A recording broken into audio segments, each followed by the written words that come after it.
Tire Granola Bar podcast. I am your host, Ronick, and here we have our. What are your names? I never got them actually. I'm Harper. And I'm Max. But it's nice to meet you. And you have a movie that you guys wanted to talk about. You created. I believe it's called Cops versus Whores. Could you give us like a rundown? Like, what's it about? Cops versus Whores takes place in sort of a post-apocalyptic desert. There is a city run by a police chief, and on the outskirts of town is a sort of strip club and suspected prostitution ring. The police chief is interested in knowing more about what's going on there. He has sent several men and his girlfriend out to investigate, and none of them has returned. So he calls in a special agent to come in, who is this big, jacked, mustachioed man who bursts his way onto the scene and poses as one of the prostitutes and infiltrates them as a female prostitute and discovers a system and a society much larger than anyone could have anticipated and finds himself way over his head. And volume 1's out now, and the second half will come out in about a year. How come a year? Just so you can develop it and actually have time to make a good movie, or why? The script is completely written. The set design's done. We just finished up the first half of the movie, and we wanted to get it out and start telling people about it and let people see what we had so far. So we're just animating and finishing up the voice recording and things like that. So it's just a matter of finishing it. It's just a lot of work to get it done. We wanted to get the first half up and out, be able to start talking about it. We thought there was a good story in the first half, and then we'll release part 2 and probably combine them eventually into just one movie. Oh, nice. So, like, where in name did you even come up with this idea? Like, I thought it was very unique, and it was a really good storytelling. Oh, thank you you. very much. So, Harper and I, in about 2012, 2013, is that when we started? 2012 got into the adult biz. Yeah. So, before like Twitch was around or anything like that, we learned about adult webcamming, and Harper was really into trying it. And then we started doing that together, and then we moved into a van together, and we traveled around the United States for a long time. And along the way, we met all kinds of characters from the adult industry. We met cops, we met whores. So I sort of jokingly refer to this story as the hoe's journey instead of the hero's journey, and that's kind of the inspiration for the storyline. Is Destiny, our main infiltrator character, kind of falling into this world and learning about himself and having some inner conflicts with his own relationships and things like that. So that's kind of where the idea came from. And then we both just love cheesy 80s action movies, and we love Quentin Tarantino and like really like, you know, sort of hyper violence, fun movie tropes. So it's kind of just a mishmash of that. It was a lot of nights of just sitting around and kind of riffing back and forth on what we thought would be like an outrageous and fun movie, and really entertaining to watch. And yeah, the driving force was make it fun, make it funny, something that you feel like you can't help but laugh at even when you're not supposed to. That's the sort of thing that I just love when I'm watching something. You mean like porn? Yeah, so there's been sort of a saga, and when I find often when you use the word porn, people have this sort of baked in set of assumptions about what that means, and people's minds jump to like studio porn, where you work with a management company and you go to these shoots and you shoot with whoever you're asked to shoot with, and you get paid and then you're done, and it's this whole world which we have connections to and know people who do that. But that is not the world that we have personally ever been in. So we got started doing live webcam broadcasting just out of our houses and out of our van eventually when we started living in our van. So very sort of small indie self-run operation, which then evolved into, again, ourselves producing and making clips, which we released and have been earning revenue on for the better part of a decade now. Then several years ago, joined up with OnlyFans and have a really healthy following and healthy presence there.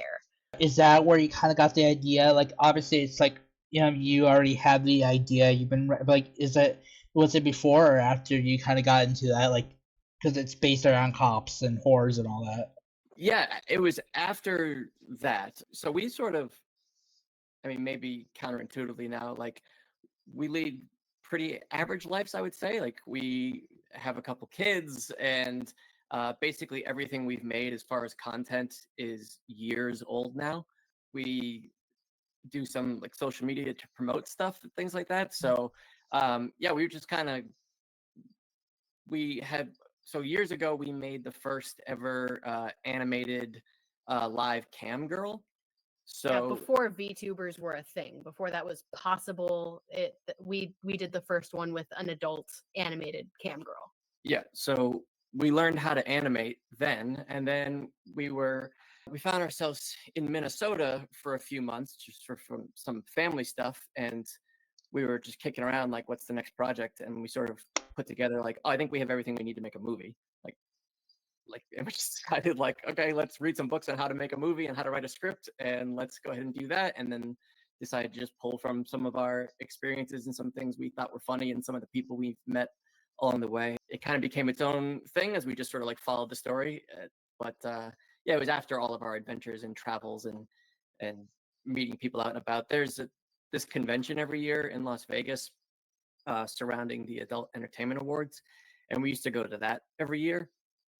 And it's just a collection of like every corner of the adult industry. You meet just everybody Yeah, so from everything. it's the mainstream porn stars. It's a lot of the cam personalities and live webcam people. It's people who produce sex toys and run the streaming companies. It's the whole sort of deal all put together in one convention. I'd say like a lot of the personalities came out of those conventions and meeting those people. Me and my dad, I showed him because I thought he would get a kick out of it. And so, like, when we were watching it, I asked him how it was, and he said it was funny, but it was very pervy. That accurate, highly accurate. Yeah, that's very fair. How did you even fund this? From when we started writing the script to when it was released was about a year and a half, and probably cost $5,000. 3-person team, off-the-shelf software, gaming PC, and a whole lot of time and effort. How'd you make it out of some gaming software? Yeah, so we wrote the script and worked out the voices. We practiced all the voices, developed the characters from there. Then we would record the voiceover and get all the audio parts. And then I would bring them into iClone. In iClone, you have access to cameras, and you can animate how the cameras move and do some light cutting in there. But I would basically animate this in small chunks, just like you do like a normal movie. So shot by shot by shot by shot by shot, and do all the lip syncing and everything like that. Our friend Adrian is the third member of the team, and he did all of the music. And so then I went in and I did all of the Foley, which is like the sound effects and things like that. And yeah, that's it. It's a very similar process to any traditional movie. Just all the actors are puppets. Appreciate you explaining that to me. Are you two like the guy and the girl voice, like your wife's Amber? So then, I guess you're ready to die, cop. And you're like the guy voices, or like who voices the others? Yeah, more or less. Most of the female voices are me, and then the male voices are Max, yeah, with a couple exceptions. yeah. I do Bai Shunpu, the Asian lady, Can he stand? and Granny at the end is me. Granny suck. Yeah, The then- Russian lady? Russian Who's lady the is Russian me. lady? Babushka 6. Just the granny lady. I don't remember that. It's like the post-credit scene at the very end. I just turned it off. Maybe I should have watched that. It's just like a small preview of like Oh, the turn after the audition, like what happens next. okay, gotcha. Just a few seconds, yeah. But yeah, so I do Destiny, I do the Chief, all the background cops, male voices. Lorcan, I do Lorcan, and then yeah, all the females Mhm. are Harper. Yeah, They're that was all basically all done in this room here. The Yep. voice recording done in this room, the animating, editing done in this room. that's probably the most fun part, coming up with the characters and doing all the different voices. It's really fun to like have the challenge of making us sound like a bunch of different characters. Like, we just try to lean into like it kind of looks like low budget 3D animation, and we just sort of try to lean into that and make that as funny as possible.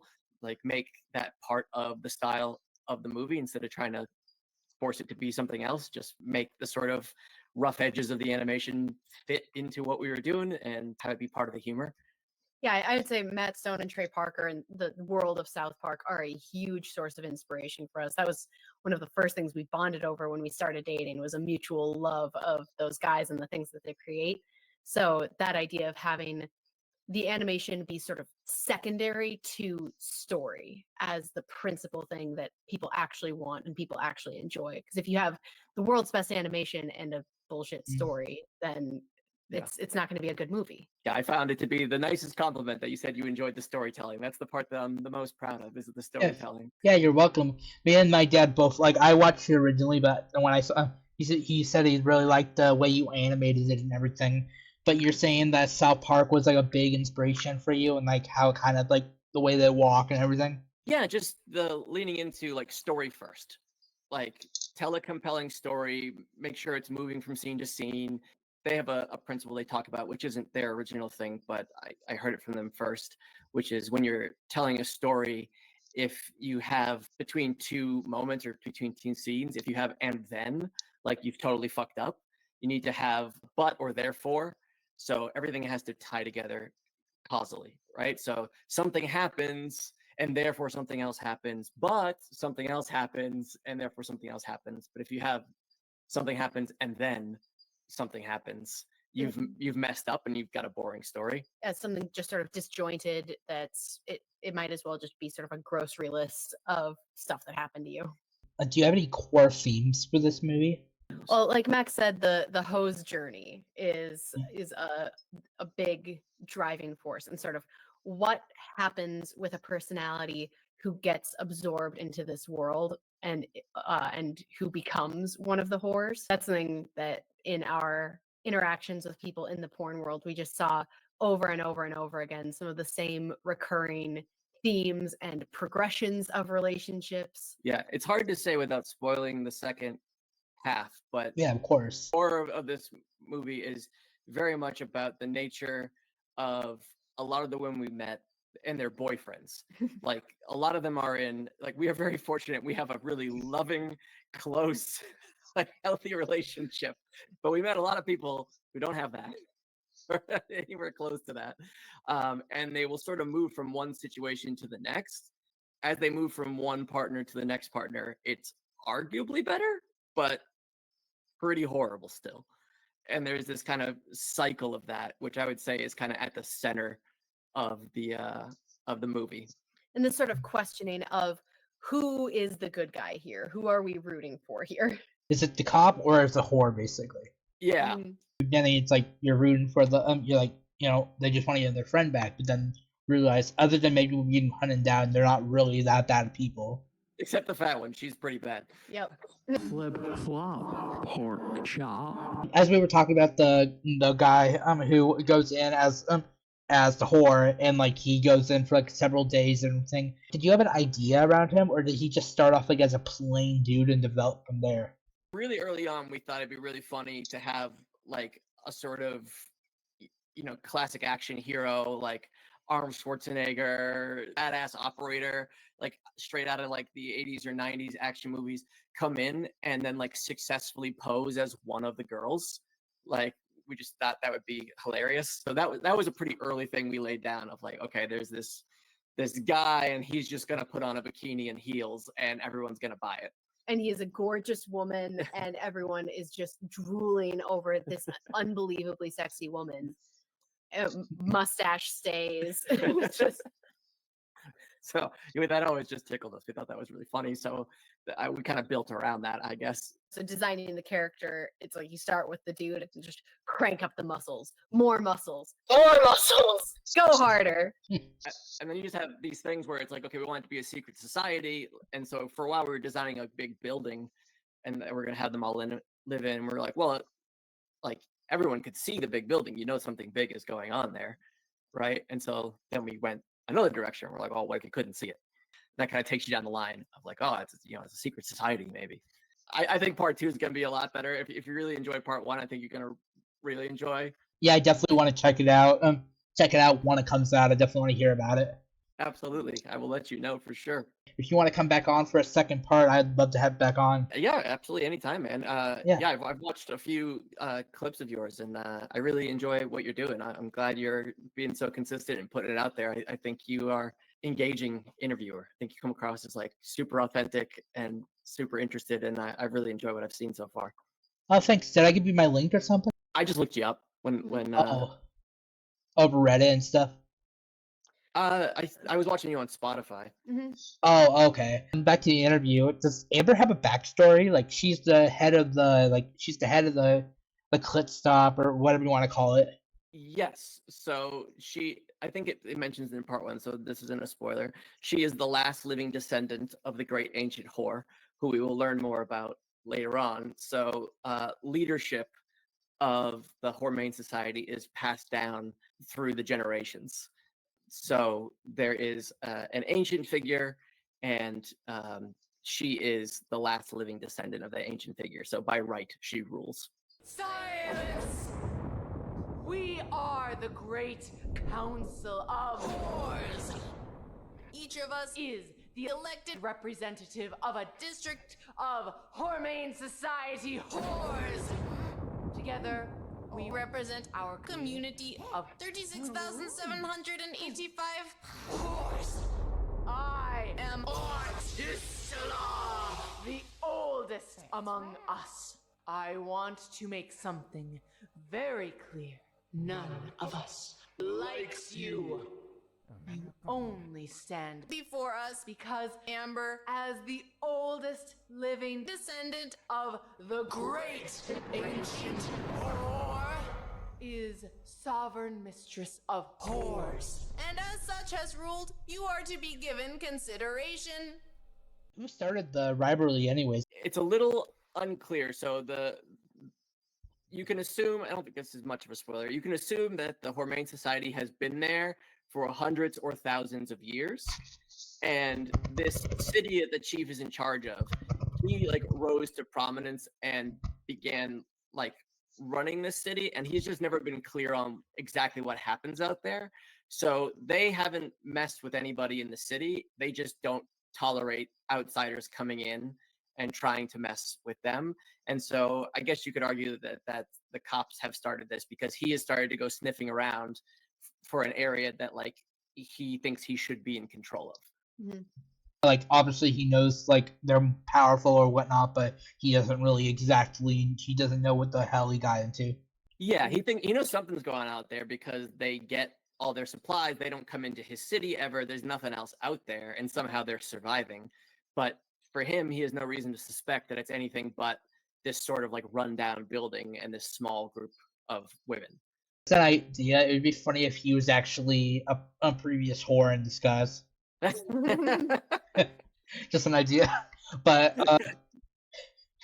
so that's like their motive. Like the whores killed one of their girl and a bunch of their cops. So he goes back in, and that's kind of like the motive. That's how it goes. We have not found the girl. We don't know the fate of the girl yet. The girl isn't like his like girlfriend or like his daughter or whatnot. His girlfriend he sent in, and she hasn't come back. But Destiny, the infiltrator, has not found any female remains. So the girl, the fate of the girl is still up in the air. We don't know what's happened to her at this point. Yep, the police chief sent in his girl and then 5 cops after her, and none of them have returned. Destiny, the infiltrator, has found 5 bodies, all male. Yeah, so the 5 cops are gone for sure, but the girl is a question mark. Why did you want to create this? Like out of all of the ideas in the world, how come this? Well, making a movie for me has been something I've wanted to do forever. We met in New York City. At the time, I was doing comedy out in New York City and acting and stuff. Even when we started doing our adult webcam stuff, like we ended up making like more traditional clips like for money, but our live show was like us playing music and doing characters and making jokes and dressing up like robots and trying to make people laugh. And like it was a kind of a variety show. So we've been doing entertainment stuff. That's all we've ever done. It's the only thing we've ever seriously worked in. At some point, like we just realized that we already had all the tech and like the knowledge to make it. And so it was kind of like, I don't know, if not now, when? Yeah, seize the day. Yeah, and we've built a lot of things from the ground up that it takes some time, but we've like found really good success with all the things we've put the time into. And so we decided that now is the time to give it a go, and that it would be a super fun project, and that we thought we could sell tickets and tell people about it. And we thought we would make a movie that wasn't for everybody, but that like it was definitely for somebody. And we just looked, we would find our people eventually. How come you didn't try just putting it on YouTube, or did you actually want to make money off of it? Our experience has been people will steal it, and that's fine. Like it's gonna happen. It's gonna be out there for free. But if you want people to pay you, you have to give them the opportunity. And so for us, like having it up as a place where we are asking you to pay and you can pay for it, and not overtly giving it away for free. Um, we think there are a lot of people out there, and it just has been our experience, that enjoy it more if they get to pay you. If you put it up for free and it's obviously for free and you intend it to be for free, then maybe they'll like it, maybe they won't, maybe they'll go to it. But if you put it up in a way that people can support you and can pay you and have that piece of the experience, there's a lot of people out there who will like that and enjoy that. And then we both get the benefit. We get to keep making them. We get to keep going. We get to keep putting this out. We get to put food on our table, feed our kids, all that good stuff. Yeah, helpful. But a story that sort of illustrates the point. Very early on in our relationship, we've always been artists, entertainers, makers of some kind. And we got on a kick for a little while of sort of upcycling essentially trash and making art and trinkets and things out of stuff we just found. And we took those goods and went to New York City, went into Central Park, laid out a blanket, and started trying to offer these things for free, just as a sort of fun goodwill, like, let's just try this thing. And over again, people were walking by the blanket, didn't care. No one would take it. They would Yeah. actively like put their hands up. They didn't Nope, want it. they didn't want the things when we were giving them for free.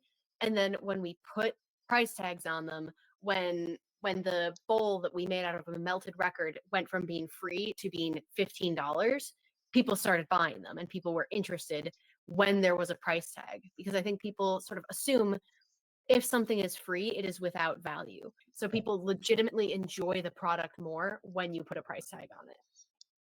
Maybe it's just me and my little mind, but I feel this and this would be a cool ass live action thing, or like even a short film. Have you ever thought about that? If we had the money, yeah, for sure, that'd be fun to Yeah. do. Is it just because you have 3 people, or two basically? Or... Yeah, I mean, to make this movie live action, it would go from a $5,000 budget to, I would say, very conservatively, a $20 million budget. Mhm. So, Yeah. I don't have that lying around. Yeah, we've been talking about ways we might be able to do live action projects in the future that are within a budget that we could produce, but there are just enormous logistical challenges once you start bringing in other actors and real world sets and props and lighting and sound Yeah. control and all of that stuff. Whereas when you're working on an animated project, it's a lot tighter of control that you can keep on all of those variables. It's heading that direction now. We have been sort of plotting out for a future movie. Like we've been, I've been really studying the movie Sin City. I don't know what it is. Okay, if you look it up, it's a movie that Robert Rodriguez made, and it's from the Frank Miller comics, and it was a big big budget release, but it's all done on green screen, and I think it came out in the early 2000s. But the way they stylize it, it has this like intensely comic book feel, where it's like everything's obviously superimposed, and most of the actors were never on set together, but it's so cool and stylized that it really works. Like they just really like lean into the style. They don't try to hide the fact that it's made like this, and so it looks kind of like this really high contrast, almost black and white with splashes of color, like comic book feel. And with the way like how technology's progressed now, I think you could do something like that on a fairly low budget, something really stylized with like real actors, but where you wouldn't have to like have a ton of locations, where you could build a lot of the sets and locations digitally and have it come across as a style choice instead of crappy green screen or whatever. Yeah. Even if you don't have like Hollywood worthy equipment, you still can make some. Like I've seen some definitely good videos and short films like that you can make just by an iPhone basically. Absolutely, yeah. There's great stuff out there. Yeah. What are your goals with this? What are you trying to do? What? How come you're doing a podcast? At first, I thought it was just fun, but now I don't expect to go like, oh, one day I blow up. But I just thought it just seemed cool, so I kept going. Talking to people. Yeah, the idea is just origin stories, basically.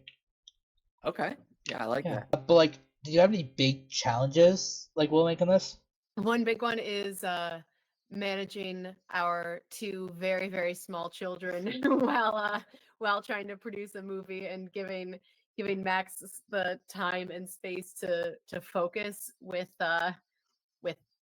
two tiny rambunctious little people running around. So that's I would say that's been my, other than the voice recording and contributing to the story, my single biggest contribution to the project is get the kids out of the house and let Max do his thing. Overall, I mean, it just takes time, you just kind of pick away at it, it's one bite at a time, and before you know it, yeah, you have it. It's not any particularly large challenges, it's just a lot of little challenges all in a row, and you just keep on picking away, and solve things as they come, especially when it comes to anything technical now. It's just a matter of research and patience, and if you look hard enough, you'll find a solution, and you'll find one that you can afford, and you just keep plugging away at it. Yeah, so every now and then I hear Max is animating just a series of cursing and expletives from this room, and there's some bug, some crash that keeps happening over and over again, and it might eat half a day of animating time, but it just takes the persistence of looking into deeper and deeper. Okay, there's an error code. What does this code mean? How do you solve it? What needs to be updated? What needs to be changed? Why won't this character move to the left when they're able to move to the right? There's all sorts of things where you just have to sort of keep going step by step through. Yeah. And as much as having the kids around can be a challenge, it's also the best when you're having a hard time to like walk out and having their like wonderful little spirits just give you a big hug and like play around with some Legos with them for a little while and take a break. Like, having them around is also like one of the things that makes it easier as well. How old are your kids? Do you mind me asking? No, we have 2 kids. One is 3, and one is 1.5. 3.5. So they're very young. Yeah, They're very young. But Yep. the older one gets into it though. He's got a little desk, and he's got his crayons and markers, and he sits down and he says he's working on his movie all the time, and he just scribbles away and shows me scenes from his movie. Should have bought him a little suit. Yeah. Is there a deeper message, you think, to this movie? Do you think it's just genuinely entertainment? That's really the whole goal, was like make something that if when we were, in our early 20s, if we were sitting around drinking and smoking with our friends and we came across this thing, that we'd be stoked. Something that would just be fun and funny. Like I think that's the point of entertainment, is to entertain, to give people a good time, some sort of rich experience. You can go the dramatic direction and give people a rich experience that has that sort of somber, serious tone, and I really value that for sure. But we're both just kind of goofballs. We're pretty silly people and just sharing things that make us laugh and hoping to crack other people up. Yeah. That's sort of been the mission from day one. It's just And make weird, fun, funny stuff. Yeah. And finding like outrageous like B movies through my life has been just like a big joy for me. And so I thought like maybe I can contribute to the canon of those, of things that, a small group of people will find and love and spread around to each other and will connect on, and hopefully form a little community around. And kind of like, if you know about Cops versus Horrors and you like it, meet somebody else who likes it, you're pretty sure you're going to be friends. Could definitely turn it into, like with some edits, they could definitely turn it into like a buddy comedy. It could be, yeah. No, It has some of that feel, I think. Yeah. feel like it kind of mix between Mad Max and buddy comedy. If you get what I'm saying. Sure, absolutely. I can see that. Yeah. Unless maybe I'm the first person to actually see it. How's your film released? Like, how's it gone? So, like, to the audience. Pretty great. We didn't have much of a promotion plan when we first released it, but it's up and we've sold a few hundred tickets so far. And we got a pretty good size, like a few thousand people on a mailing list now who are getting updated about the movie and releasing it there. When we finish part 2 is when we'll go real, like we'll just turn our attention fully to promoting. So right now I'm still finishing part 2 and we're also getting ready to go on the road, where we are moving out of our house and we are setting up a camping trailer and a van and some tents, and we are going to go back and live on the road with our family out and travel America again. So and that will hopefully allow us to do some more promoting out and about. I figure this is a several-year project before we really get going, but yeah, some people hate it, some people really love it. That's exactly what I expected. Either way, they paid for it, so it's their fault. So. That's right. Has there been any like backlash, like people, emailing saying like, "I hate this" or whatever? Not exactly. We've had some people who have like followed us for a long time who have written very considerate messages to tell us that they don't like it. Uh, but they're being nice and they're just expressing their honest opinion. I have no problem with that. I think they're expecting something different, so they, write back like, "Hey, this wasn't sexy at all." Yeah. Like, yeah. I don't know what you expected exactly. but overall, no, I think people, generally speaking, if they don't like it, people tend to just be quiet. I assume once we really start promoting it more aggressively and get it out to a wider audience, that we'll get more of the negative stuff. But that comes with being online. Like, as you keep doing your podcast, as you have more success, you'll find it. I always just think of it as like, are you familiar with the Apollo Theater? Do you know any of the history of that place? I'm not. If you want to say it, you can. It's this theater in Harlem in New York City. For years, like even before my time, it was famous as this place where they would have these sort of kind of open nights where they'd have act after act after act come up, and the audience was encouraged to boo people off the stage if they didn't like it. So it was a This is a really comedy club? yeah, it was comedy, music, all kinds of stuff. It's a really hostile environment, but everyone knew what they were getting into, right? And booing was like part of the fun. So if you really won over the Apollo audience, like you felt really good because you knew they weren't going to be polite. That was part of the culture, was people came to boo things they didn't like. And I think like the internet has a huge section of people where like that's how they have fun, and that's part of the fun for them, is like being able to publicly boo. And like you put yourself up there, like you're putting yourself up there for that entertainment, and in exchange for booing you, they spread you around and advertise you and do things like that. But that's how they have a good time, is they boo. And so like, I don't know, I don't read too deeply into it or take it too personally. It's like, yeah, that's their fun, is booing, and that's part of the gig. Now that you're done with volume 1 and you're done editing, you had it uploaded, you're on a mailing list and all that, how do you feel about your project? I love the movie. At the end of the day, that's like, I can try my best to promote it. I can try to be as aggressive with that as possible, but we both have sat down and watched it a few times, and I just think it's really great. I think it's hilarious. I think it's super funny. I'm real proud of it. That's one of the really delightful things about it, is when you spend that much time working on a project and watching the same scene over and over and over again and editing it and doing the voice recording and everything, you're so close to it. You sort of have this question of like, is this going to be funny or interesting to me at all? Do I have any sense of if this movie is good or not? And when it was done, we got to have the experience of sitting together and watching through the whole thing, and both of us were still just like cracking up and having a really good time. So yeah, I echo that for sure. I'm really proud of it. Would you say the people, like the you before making it, would think it's funny? Oh yeah. I think anywhere from, I don't know, 13-year-old Harper all the way to today would think this was funny. Even my dad, who's like 64, thought it was at least a little funny.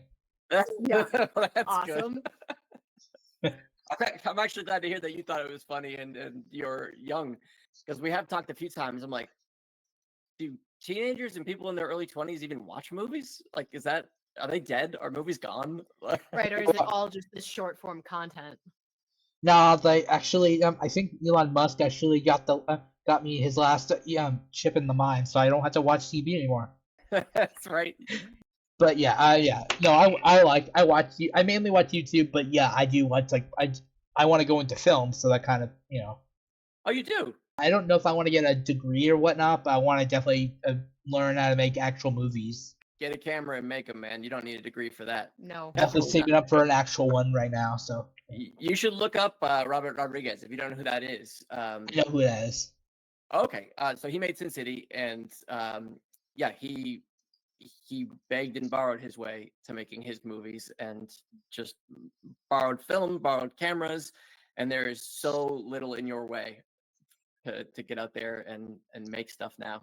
Like, just even with your iPhone or whatever you have, just. Would you guys say you or at least you, Max, would say you're like a filmmaker, or would you say this is like your first big project? Yeah, I like to say I make movies for sure. Like, for what I like and what I make, filmmaker seems a little haughty, like a little big and Cocky. Hollywood. Yeah, like presumptuous in its way, like, because I like films and I have things that I think are as films that I really enjoy, but I wouldn't call what I make films. I would call them movies. Like, yeah, film has sort of a serious overtone. Yeah. Implied. Yeah, like when I imagine people like passing this around at their homes and watching it on a couch, or if it's in a theater, I imagine people like standing up and yelling and clapping and throwing things, like and having a great wild time, not to something to sit and contemplate necessarily. Maybe I got the wrong idea, but if you want, I have another channel actually with my short films. If you want me to send it to you, I can. It's up to you though. Absolutely. Yeah. They're crappy. Don't get me wrong, but they're they're what I've posted so far, and short films and all that. Everything's crappy on the way to making something good.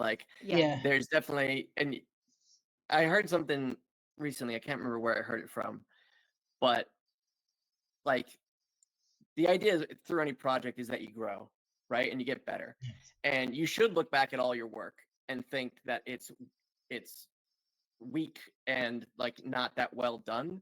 And you should appreciate it though for the person who made it. For you at that time to make that thing is really impressive and really good. And you got to give that person some love. And it's good that you can do better than that now. It's good that you are better than that. It's good that you've made progress, because that is you learn something along the way. And both of those things can be good. You can love your past work and see its weaknesses and hold yourself to a higher standard for your next thing, because you've developed, you've grown, you've made new stuff.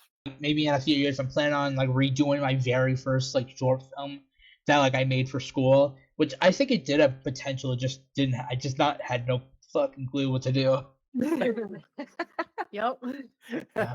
I'll give you a secret from an older man. None of us has any fucking clue what to do. Nope. Yeah.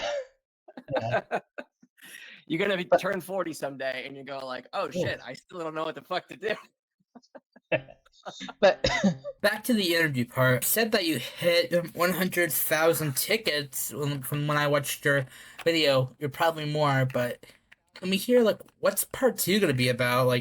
Obviously it's gonna be about showing Destiny, but what? Yeah, so let's see. How can we do this without spoilers? Skip it if you need to. No, let me just think about it for a second. So the second half is, so he's Destiny has just successfully saved his own life and auditioned his way into the society, and he is immediately going to discover that this is a big mistake. Right, because part 1 ends with his realization that he actually really thirsts for this life. He's drawn to the whoring life and wants to be a part of this in a very genuine way. So that conflict of, am I a cop, am I a whore, that is a theme that's going to run very strongly through part 2. Yes. And the clashing of those worlds, the resolution of where is this missing girl, what happened to her.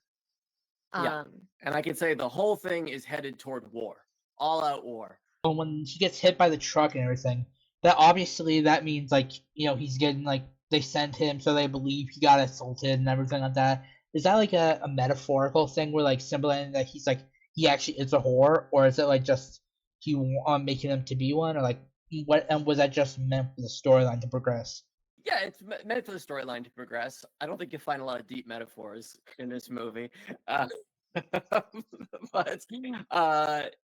it is meant to be the first time we really see that unquestionably the chief is sinister. Yeah, like that. We've seen violence from the whores. We've seen the ways that they can be real pieces of shit, and now we see the chief is also a real piece of shit. Yeah, and so it is meant to create a dilemma for Destiny, where like, do I really want to be on this side of things? Do I really want to be on these cops' side? Like, who's looking out for me? And like to kind of go to the very beginning, you said that like this kind of connects to like how you guys were like in the sex business and all, like let's just say porn and all that, OnlyFans. Yep. Mm-hmm. And I apologize, you probably said it already, but when did you guys get into that again?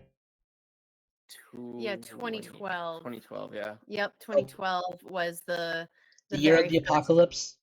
Yeah, that's right. Yeah, just first dipping our toes in. How do you know about that? That's crazy. I forgot about that. Yeah. Was it the Mayans? Oh yeah, the Mayan calendar, right? Yeah. But but this all kind of like in a way kind of connects to like that like side life of yours. The characters, yeah. A lot of the characters are based around, loosely like people we met along the way. And I guess like, yeah, the pervy elements, as your dad would say, are all like we found out that people were actually interested in. Mm-hmm. It's what's the rule? Like, Rule 34. If you can form the thought someone's jacking off to it. Yeah. Unfortunately, that is too true. Yep. Just too true. Through the years, traveling in our van and meeting all kinds of different people across the country, we've met many people on the fan, viewer, consumer side. We've met many people on the producer, streamer, video producer side, and just all these personalities sort of live rent free in our heads. Yeah. And we could talk more about the gory details when you're 18. Yes. Only 2 months ago, yay! Yeah. Oh my god. Yeah, we've gotten some heinous requests and things that it turns out people like a lot of weird stuff. I'll definitely hit you back up when I'm 18. Yeah. This is all basically all of my questions. Like, is there any like thing you want to wrap up? Like, is there any like finishing things you want to talk about? No, I hope if you heard this conversation and this movie sounds intriguing to you, crazy to you, exciting to you, it is up for $8. $8. Yeah, $8 at copsversushorrors.com. You can go buy it. It's a digital download. You get to keep it forever. So you just buy it and then download it, and then it's yours to do whatever you please with. And if you watch it and you love it or hate it, I hope you reach out to us and tell us what you thought. And more importantly, if you love it or hate it, tell a bunch of people you know that you love it or hate it. Right. Hey guys, how you doing? Thank you for watching this episode, and as you know, as you should know, or at least hopefully know, each episode mostly comes out every Wednesday. And if you want to, but please do me a favor. These guys were actually really good guys. I'm possibly considering having them again, maybe in a year, if like whenever the next part comes out. That's what I'm trying to say. But please do me a favor and support them. I'm gonna down in the description. I linked their movie, so if you want to spend like I think it's like $8. Spend the money and enjoy yourself a movie night with your parents, or just your couple, by with a couple, or just by yourself for that matter. Just enjoy the movie, and I'll see you next Wednesday. Enjoy.